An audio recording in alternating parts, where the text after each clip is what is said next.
இன்றைக்கும் நாம் பார்க்க போகிற தேவ செய்தியின் தலைப்பு ரட்சிப்பின் வஸ்திரத்தை காத்துக்கொள். ஒவ்வொரு மனிதனுக்கும் ரட்சிப்பின் வஸ்திரம் மிக முக்கியமானது. நாம் எங்கு சென்றாலும் அந்த இடத்திற்கு ஏற்ற வஸ்திரத்தை தரித்து கொண்டு செல்வது வழக்கம். அதே போல பரலோகத்திற்கு ஒரு மனிதன் செல்ல வேண்டும் என்றால் அவன் பரலோகத்துக்கு தகுதியான வஸ்திரத்தை உடுத்தியிருந்தால் மட்டுமே பரலோகத்துக்கு செல்ல முடியும். அதைதான் இயேசு கிறிஸ்து ஓமையாக ஒரு சம்பவத்தை சொல்கிறார். மத்தேயு எழுதின சுவிசேஷம் 22வது அதிகாரம் 11வது வசனத்தை வாசிக்க கேட்போம். விருந்தாளிகளை பார்க்கும்படி ராஜா உள்ளே பிரவேசித்த போது கல்யாண வஸ்திரம் தரித்திராத ஒரு மனுஷனை அங்கே கண்டு. இங்கு கல்யாண விருந்துக்கு சென்ற ஒரு மனுஷன் கல்யாண வஸ்திரம் தரித்திராததை ராஜா கண்டு. 12வது வசனத்தை வாசிக்க கேட்போம். சிநேகிதனே, நீ கல்யாண வஸ்திரம் இல்லாதவனாய் இங்கே எப்படி வந்தாய் என்று கேட்டான். அதற்கு அவன் பேசாமல் இருந்தான். கல்யாண விருந்துக்கு சென்ற ஒரு மனிதன் கல்யாண வஸ்திரம் தரித்திராததை அந்த ராஜா கண்டு, சிநேகிதனே, நீ கல்யாண வஸ்திரம் தரித்திராமல் வந்தது என்ன என்று கேட்கிறார். 13வது வசனத்தை வாசிக்க கேட்போம். அப்பொழுது ராஜா பணிவிடக்காரனை நோக்கி, இவனை கையும் காலும் கட்டி கொண்டு போய் அழுகையும் பற்கடிப்பும் உண்டாயிருக்கிற புறம்பான இருளிலே போடுங்கள் என்றான். அந்த மனிதன் கல்யாண வஸ்திரம் தரித்திராமல் கல்யாண விருந்திலே பங்கு கொண்ட போது அவன் கல்யாண வஸ்திரம் தரித்திராதவனாய் இருக்க கண்டுபிடிக்கப்பட்ட போது கல்யாண விருந்திலே அவனால் பங்கு கொள்ள முடியாமல் போனது மட்டுமில்லாமல் அவன் அழுகையும் பற்கடிப்பும் நிறைந்த புறம்பான இருளான இடத்திற்கு தள்ளப்பட்டான். அப்படியானால் ஒரு மனிதனுக்கு அவன் பரலோகம் செல்ல வேண்டும் என்றால் பரலோகத்துக்கு தகுதியான வஸ்திரத்தை அவன் உடுத்தி இருக்க வேண்டும்.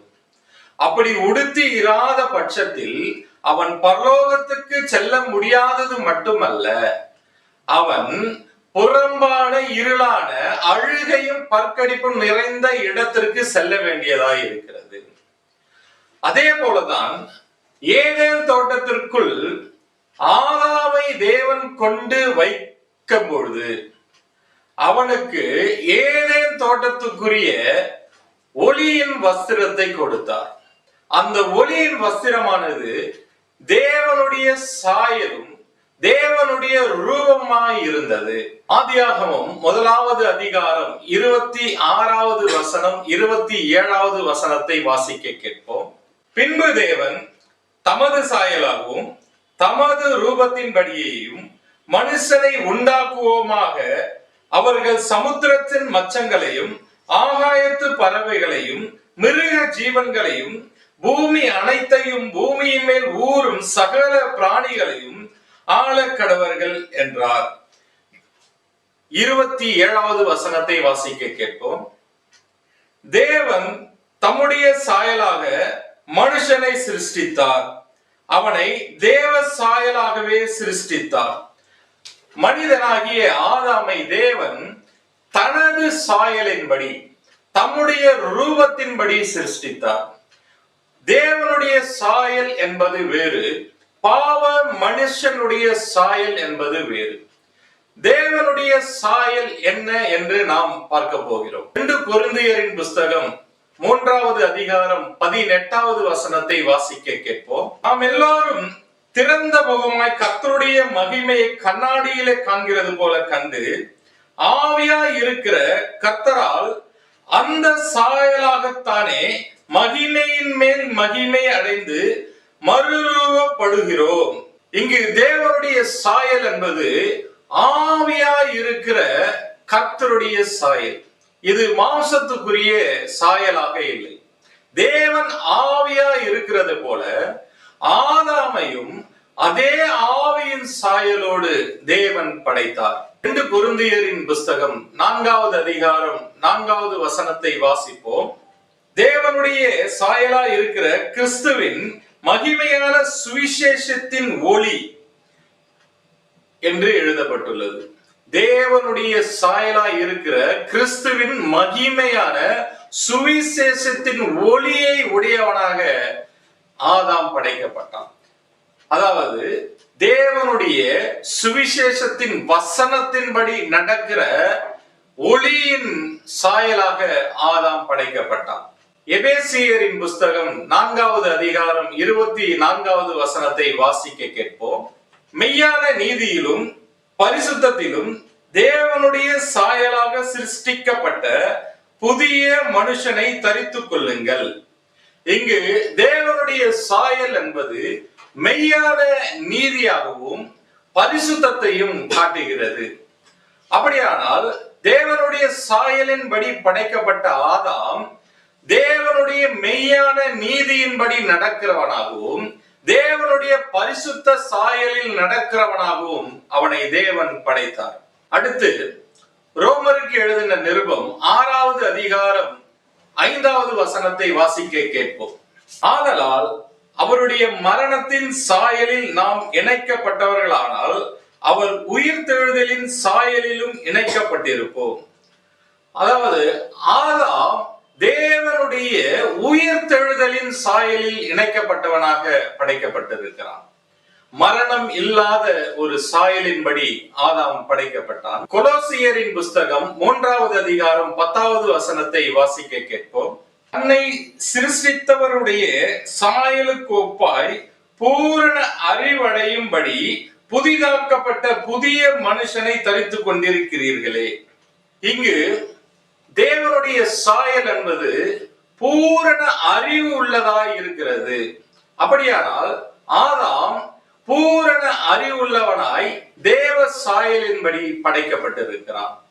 இப்படி தேவ சாயலின்படியும் பரிசுத்தத்தின்படியும் மெய்யான நீதியின்படியும் ஆவியின்படியும் ஒளியின் சாயலோடும் மரணமில்லாத சாயலோடும் படைக்கப்பட்டவன் தான் ஆதாம். தேவன் எப்படி ஒளியை வஸ்திரமாக உடுத்தி இருந்தாரோ அதே ஒளியின் வஸ்திரத்தை ஆதாமுக்கு தேவன் உடுத்தி இருந்தார். சங்கீதங்களின் புஸ்தகம் 104வது சங்கீதம் 2வது வசனத்தை வாசிக்க கேட்போம். ஒளியை வஸ்திரமாக தரித்து வானங்களை திரையை போல் விரித்திருக்கிறீர்.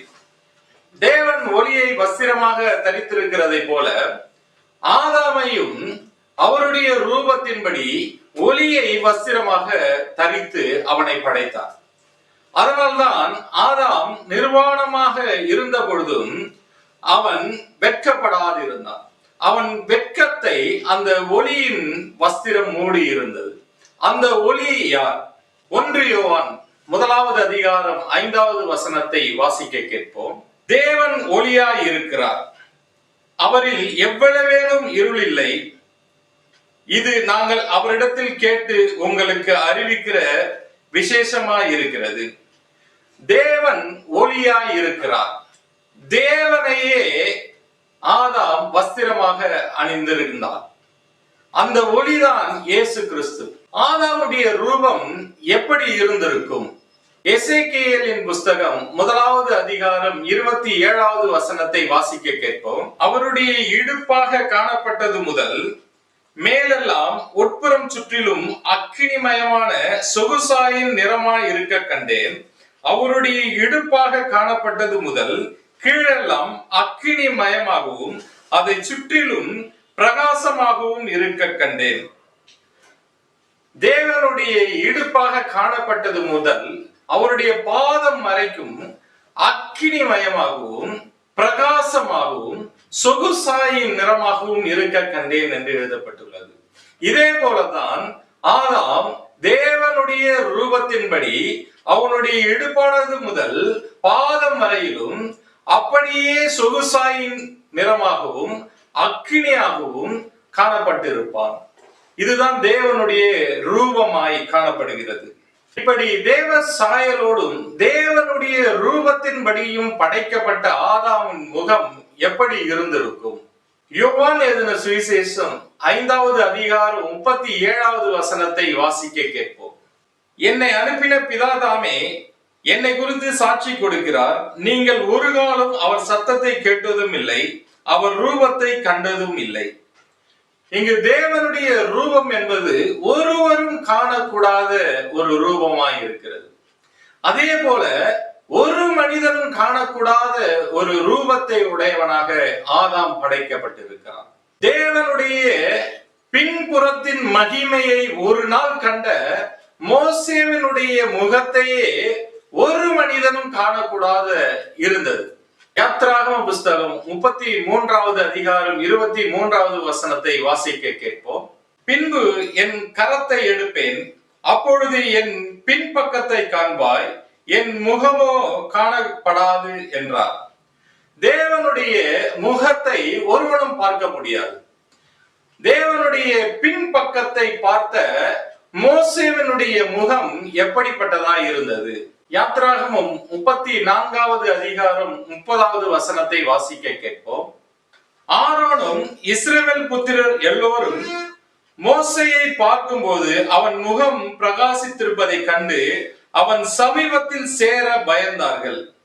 இப்போ ஆரோனும் இஸ்ரவேல் புத்திரர் யாவரும் மோசேவனுடைய முகம் பிரகாசித்து இருப்பதை கண்டு அவன் பக்கம் சமீபமாய் வருவதற்கே பயந்தார்கள் என்றால், ஒரு நாள் மோசே தேவனுடைய பின்பக்கத்தை பார்த்ததற்கே இவ்வளவு பிரகாசம் என்றால், அனுதினமும் தேவனோடு சஞ்சரித்த ஆதாமின் முகம் எவ்வளவு பிரகாசமாய் இருந்திருக்கும். அவனை ஒருவனும் பார்க்க கூடாத ஒரு ரூபம் உடையவனாக ஆதாம் படைக்கப்பட்டிருக்கலாம். 33வது வசனத்தை வாசிக்க கேட்போம். மோசே அவர்களோடு பேசி முடியும் அளவும் தன் முகத்தின் மேல் முக்காடு போட்டிருந்தான்.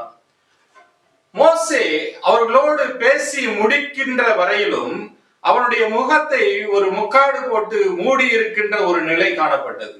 அப்படியானால் ஆதாமுடைய முகம் எவ்வளவு பிரகாசமாக இருந்திருக்கும் பார்ப்போம். வெளிப்படுத்தின விசேஷம் 1வது அதிகாரம் 14வது வசனத்தை வாசிக்க கேட்போம்.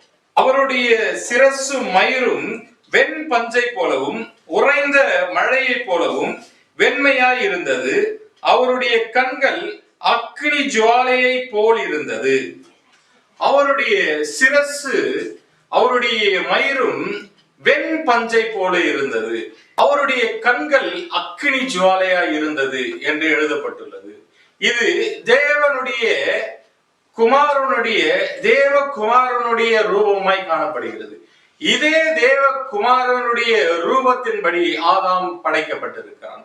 அப்படியானால் ஆதாமனுடைய முகமும் அவனுடைய மயிரும் தலைமயிரும் உறைந்த மழையை போலவும் வெண் பஞ்சை போலவும் அவனுடைய கண்கள் அக்கினி ஜுவாலையுமாக இருந்திருக்க வேண்டும். 15வது வசனத்தை வாசிக்க கேட்போம். அவருடைய பாதங்கள் உலைக்களத்தில் காய்ந்த பிரகாசமான வெண்கலம் போல் இருந்தது. அவருடைய சத்தம் பெருவெள்ளத்து இரைச்சலை போல இருந்தது. இங்கு தேவகுமாரனுடைய ரூபம் அவருடைய பாதங்கள் உலைக்களத்தில் காய்ந்த வெண்கலம் போல் இருந்தது என்று எழுதப்பட்டிருக்கிறது.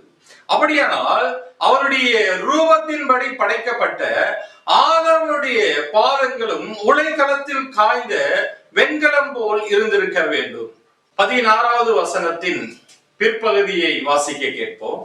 அவருடைய முகம் வல்லமையாய் பிரகாசிக்கிற சூரியனை போல் இருந்தது. தேவகுமாரனுடைய முகம் வல்லமையாய் பிரகாசிக்கிற சூரியனை போல் இருந்தது. அதே போலவே தேவனுடைய ரூபத்தின்படி உண்டாக்கப்பட்ட ஆதாமனுடைய முகமும் வல்லமையாய் பிரகாசிக்கிற சூரியனை போல் இருந்திருக்க வேண்டும். ஏனென்றால் தேவன் எப்படி இருக்கிறாரோ தேவனுக்கு ஒப்பாகவே அவன் படைக்கப்பட்டிருக்கிறார்.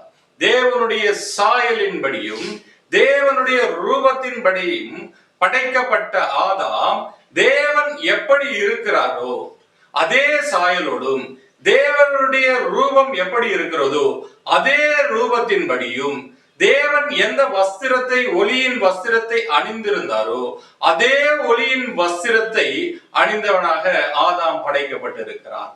இப்படி தேவ சாயலின்படியும் தேவனுடைய ரூபத்தின்படியும் படைக்கப்பட்ட ஆதாம் பிசாசுடைய வார்த்தைக்கு செவி கொடுத்தபடியினால் எல்லா மகிமையும் ஒளியின் வஸ்திரத்தையும் எல்லா கிருபையும் இழந்து போனான். தேவ சாயலையும் தேவனுடைய ரூபத்தையும் இழந்து போனான். ஆதியாகமம் 3வது அதிகாரம் 6வது வசனமும் 7வது வசனமும் வாசிக்க கேட்போம்.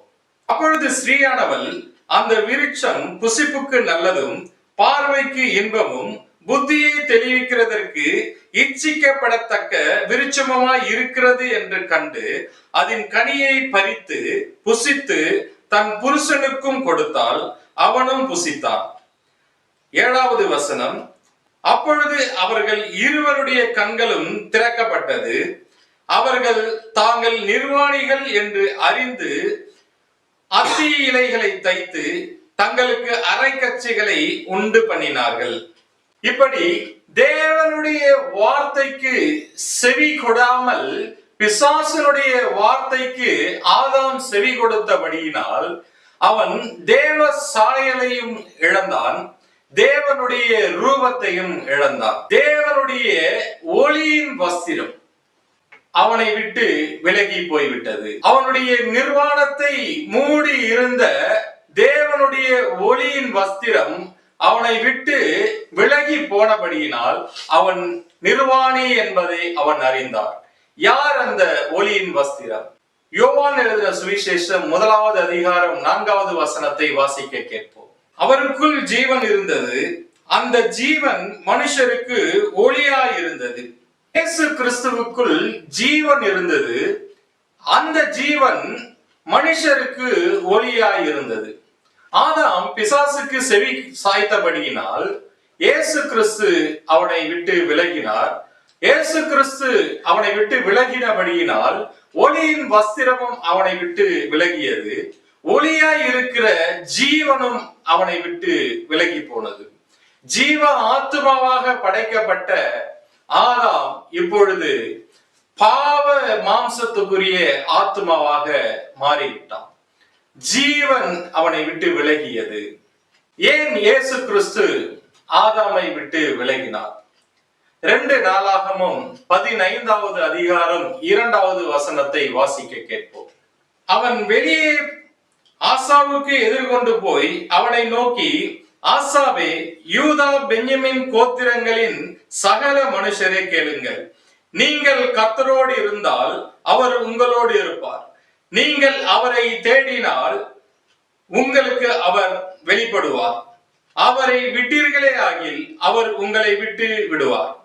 இங்கு நீங்கள் கர்த்தரோடு இருந்தால் அவர் உங்களோடு இருப்பார், அவரை தேடுவீர்களானால் அவர் உங்களுக்கு வெளிப்படுவார், அவரை விட்டீர்களே ஆகில் அவர் உங்களை விட்டு விடுவார்.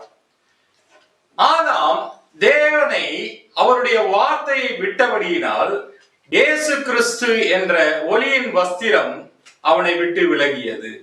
இயேசு கிறிஸ்து என்ற ஒளியின் வஸ்திரமும் ஜீவனும் அவனை விட்டு விலகினபடியினால் தேவ சாயலோடும் தேவனுடைய ரூபத்தின்படியும் உண்டாக்கப்பட்ட ஆதாம் இப்போது எந்த சாயலில் காணப்படுகிறான்?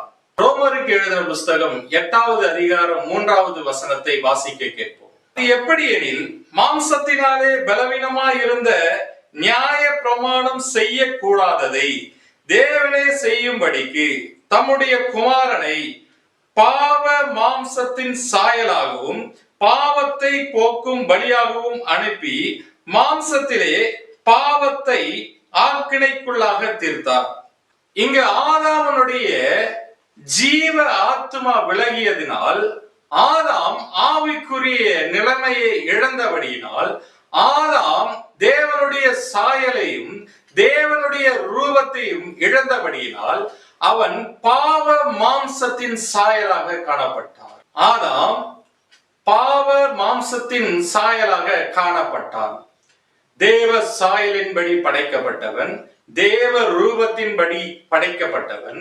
இயேசு கிறிஸ்து என்ற ஒளியின் வஸ்திரம் அவனை விட்டு விலகியதால் அவன் இப்பொழுது தேவ சாயலையும் இழந்து விட்டான், தேவனுடைய ரூபத்தையும் இழந்து விட்டான். இப்பொழுது அவன் பாவ மாம்சத்தின் சாயலாக காணப்பட்டான். அந்த பாவ மாம்சத்தின் சாயலை போக்கும்படியாகத்தான் இயேசு கிறிஸ்து இந்த உலகத்திற்கு வந்தார்.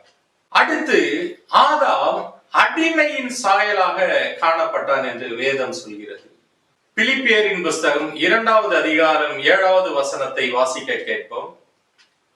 தம்மை தாமே வெறுமையாக்கி அடிமையின் ரூபம் எடுத்து மனுஷர் சாயலானார். இயேசு கிறிஸ்து தேவ சாயலின்படி இருக்கிறவர், தேவ சாயலாவே இருக்கிறவர். அவர் அடிமையின் ரூபம் எடுத்து மனுஷ சாயலானார் என்று எழுதப்பட்டிருக்கிறது. அப்படியானால் தேவ சாயலின்படி படைக்கப்பட்டவன், பூரண அறிவோடு படைக்கப்பட்டவன், தேவனுடைய வார்த்தையை மீறி பிசாசுக்கு செவி சாய்த்தபடியினால் பாவ மாம்சத்தின் சாயலாக காணப்பட்டு இப்பொழுது அடிமையின் சாயலாக காணப்பட்டிருக்கிறான். அடுத்து எப்படி இருக்கிறான் என்று பார்ப்போம். இப்படி ஆதாம் தேவ சாயலையும் தேவனுடைய ரூபத்தையும் இழந்து நிர்வாணமாய் காணப்பட்டபடியினால், அவன் வெறுமையாய் காணப்பட்டபடியினால், அவன் தன்னுடைய நிர்வாணமாகிய தன்னுடைய மானம் காணக்கூடாதபடிக்கு அவன் அத்தி இலைகளை உண்டு பண்ணி தன்னுடைய நிர்வாணத்தை மூடினான். இது அவனுடைய மனம் திரும்புதலை காட்டுகிறது. வெளிப்படுத்தின விசேஷம் 16வது அதிகாரம் 15வது வசனத்தை வாசிக்க கேட்போம். இதோ திருடனை போல் வருகிறேன், தன் மானம் காணப்படத்தக்கதாக நிர்வாணமாய் நடவாதபடிக்கு விழித்துக் கொண்டு தன் வஸ்திரங்களை காத்துக் கொள்கிறவன் பாக்கியவான்.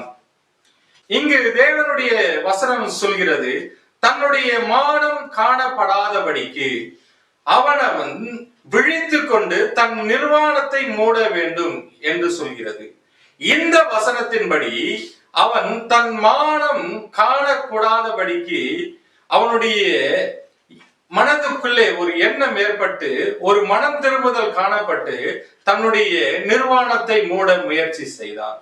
இதை பார்த்த தேவன் அவனுக்கு, அவன் பரலோக வஸ்திரமாகிய ஒளியின் வஸ்திரத்தை இழந்தான், ஆனாலும் தேவனுடைய வாசஸ்தலமாகிய தேவனுடைய கூடாரத்தை மூடுகிற திரையாகிய ஆட்டு தோலின் வஸ்திரத்தை, சிவப்பு தீர்ந்த ஆட்டு தோலின் வஸ்திரத்தை ஆதாமுக்கு ரட்சிப்பின் வஸ்திரமாக, மனம் திரும்புதலின் வஸ்திரமாக உடுத்தினார். ஆதியாகமம் 3வது அதிகாரம் 7வது வசனத்தை வாசிக்க கேட்போம். அப்பொழுது அவர்கள் இருவருடைய கண்களும் திறக்கப்பட்டது, அவர்கள் தாங்கள் நிர்வாணிகள் என்று அறிந்து அத்தி இலைகளை தைத்து தங்களுக்கு அரை கச்சைகளை உண்டு பண்ணினார்கள். இங்கு அவன் தன்னுடைய நிர்வாணத்தை மூடும்படியாக, தன்னுடைய மானம் காணப்படாதபடிக்கு விழித்து கொண்டான்.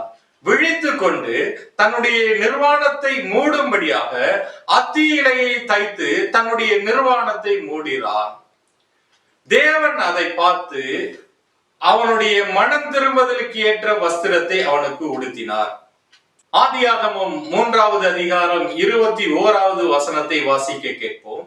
தேவனாகிய கர்த்தர் ஆதாமுக்கும் அவன் மனைவிக்கும் தோல் உடைகளை உண்டாக்கி அவர்களுக்கு உடுத்தினார்.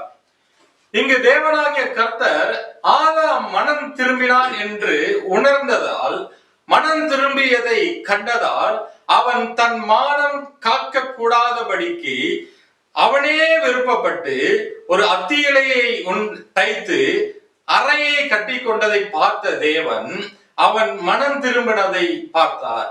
அவன் மனம் திரும்பினதை பார்த்தபடியினால் ஒரு தோல் உடையை அவனுக்கு உடுத்தினார். அந்த தோல் உடை என்ன உடை என்பதை பார்ப்போம். யாத்ராகம புஸ்தகம் 26வது அதிகாரம் 14வது வசனத்தை வாசிக்க கேட்போம். சிவப்பு தீர்ந்த ஆட்டு கடா தோலினால் கூடாரத்திற்கு ஒரு மூடியையும் அதன் மேல் தகசு தோலால் ஒரு மூடியையும் உண்டு பண்ணுவாயாக. தேவன் தம்முடைய வாசஸ்தலமாகிய கூடாரத்தை மூடுகிறதற்காக ஆட்டு தோலினால் சிவப்பு தீர்ந்த ஒரு மூடுதிரையை உண்டாக்கும்படியாக மோசேவுக்கு கட்டளை கொடுத்தார்.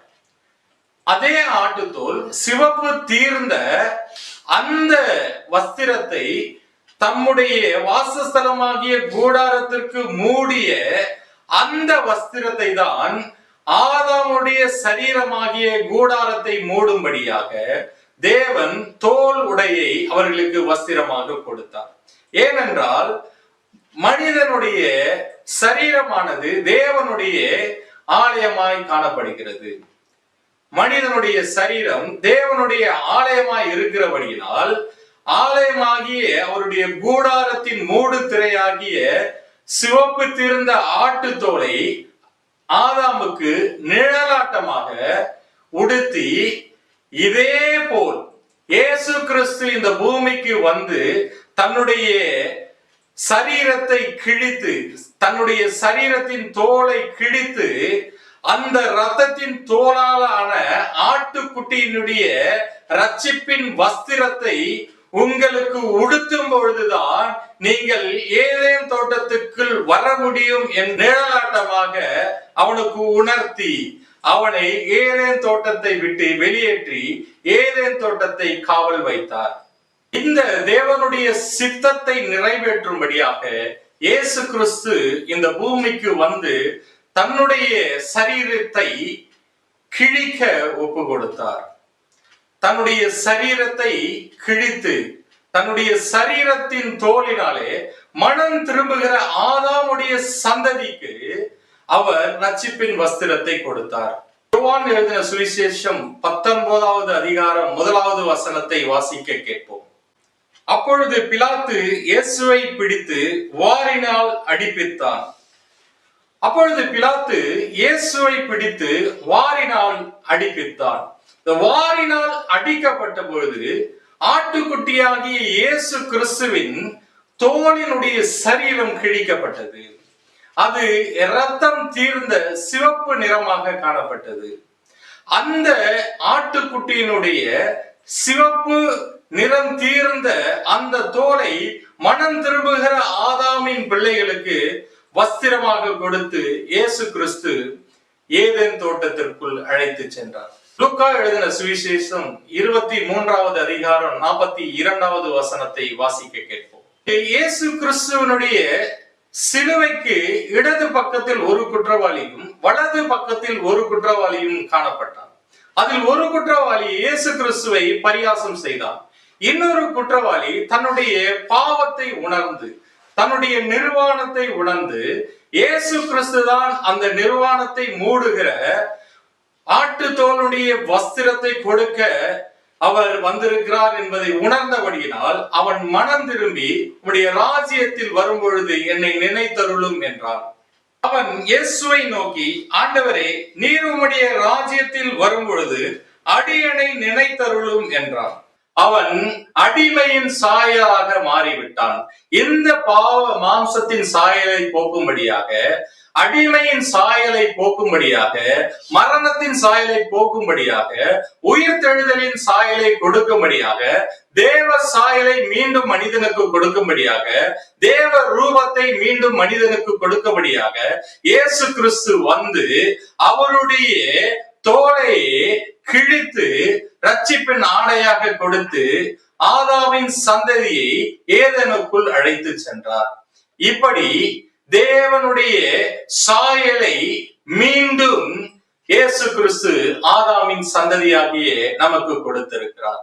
மீண்டும் நாம் தேவனுடைய ரூபத்தை அடைய வேண்டும். அதுதான் ஒளியின் வஸ்திரம்.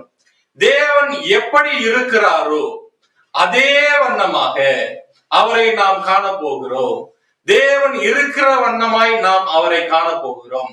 அப்படியானால் அவரை இருக்கிற வண்ணமாய் நாம் காண போகிறபடியினால் நாம் எப்படிப்பட்ட ரூபத்தை உடையவர்களாய் இருப்போம்?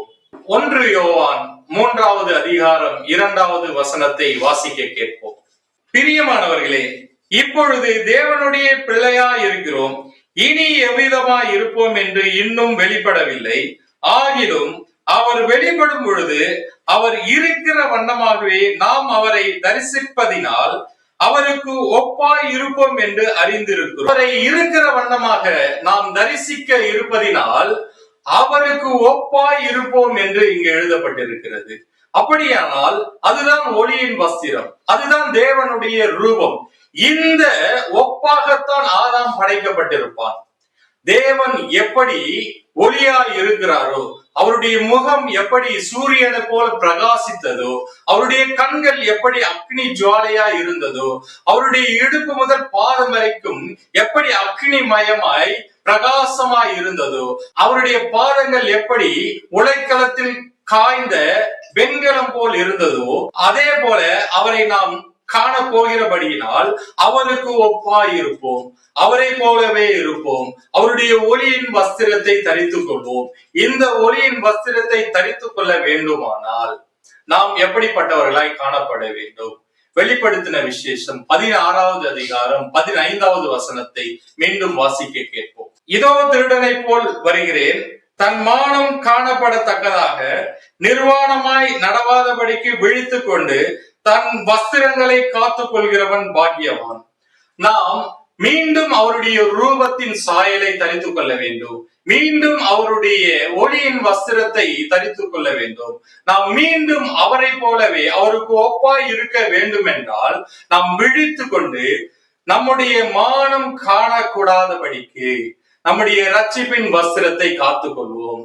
கர்த்தர் மிக சீக்கிரத்தில் வரப்போகிறார்.